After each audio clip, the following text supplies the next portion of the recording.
What's up guys? At ngayon naman na-intriga ako kumain ng honey. Siguro marami magtataka sa inyo kung bakit honey yung pinag-cravean ko. Hindi ko alam kasi gusto ko lang matikman yung honeycomb. Hindi ko alam kung anong feeling niya sa bibig. Kasi 'di ba usually pagka bibili tayo ng honey, lagi siyang may halo. Yung parang pinifake nila. Kaya magtataka ka din minsan kung bakit napakamura nung honey nila. Ang hirap niyang ang hirap niyang hanapin tapos ang hirap niyang ipunin, 'di ba? So ngayon,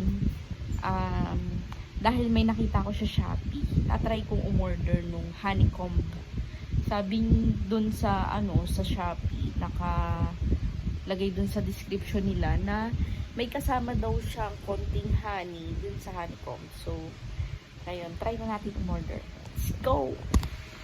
So, ito na nga guys. Kasi nga umorder tayo sa Shopee ng honey na may honeycomb. Kasi usually, yung nabibili nating honey is mga fake, di ba?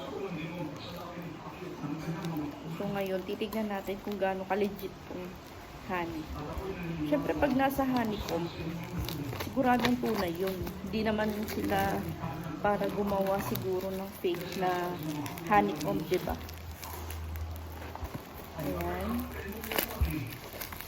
Ayan natin.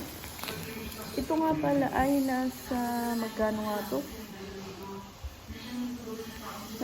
Para nasa 300 pesos to eh. Kasama na yung shipping doon na. Kasi ang shipping naman dito sa amin is 38 pesos. Ayan! Tunay niya. Oh guys, nakaka-excite. Alam nyo, diba? Pagka may nakikita tayong mga nagmumukbang ng honey, parang nakakaakit. Kasi parang sarap na sarap sila. Although, nasa isip natin ay matamis. Pero, sa pagkakaalam ko, ang honeycomb ay hindi ganun katamis. Excited na ako. Sinira ko na yung kahon. Super excited ako.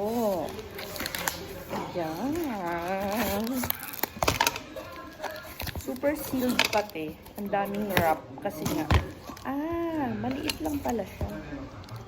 Ang daming wrap. Kasi nga, para hindi wasak yung microwavable na tub.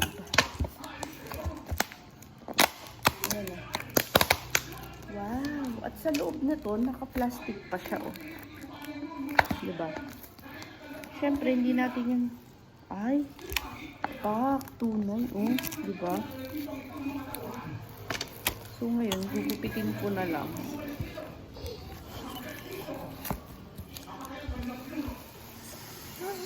Wow!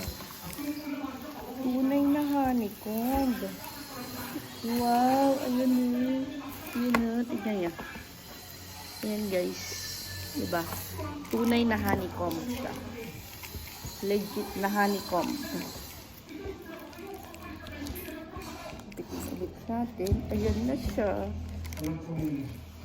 Alam natin na mahal to. Kaya, don't expect. Oops. Lalalala. Wait.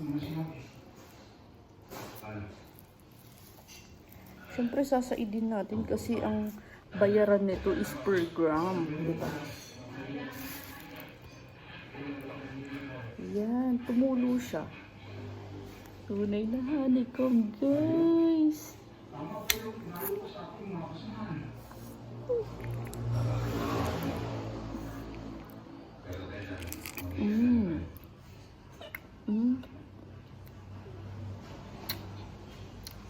Ngayon lang ako nakatikim ng honeycomb. Para pala siyang kandila.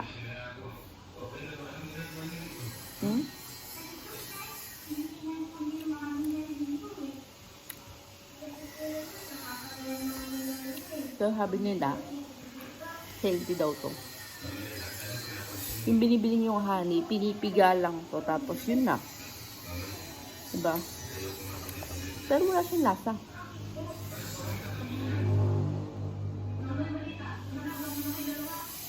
pinapakiramdaman ko sa bibig ko eh. Hindi siya natutunaw. Para siyang kandila. Pero, lasang honey siya. Tapos, tignan nyo naman.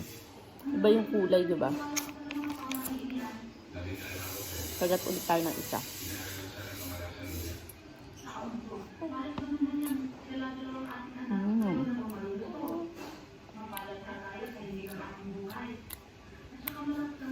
Pati ang tunay na honey daw, hindi nilalanggam. Kasi iba, inaapo yan. Ganun. Yung iba't ibang testing. Alam niyo yung tamis niya. Hindi nakakaumay. Harap.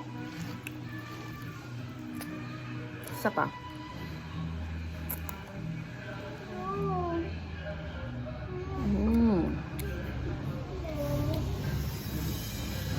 Harap.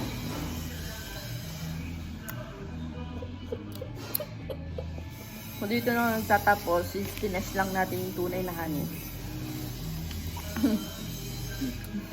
Sorry. Para kasi hindi natutunaw yung yung honeycomb. So, sarap. Bye-bye!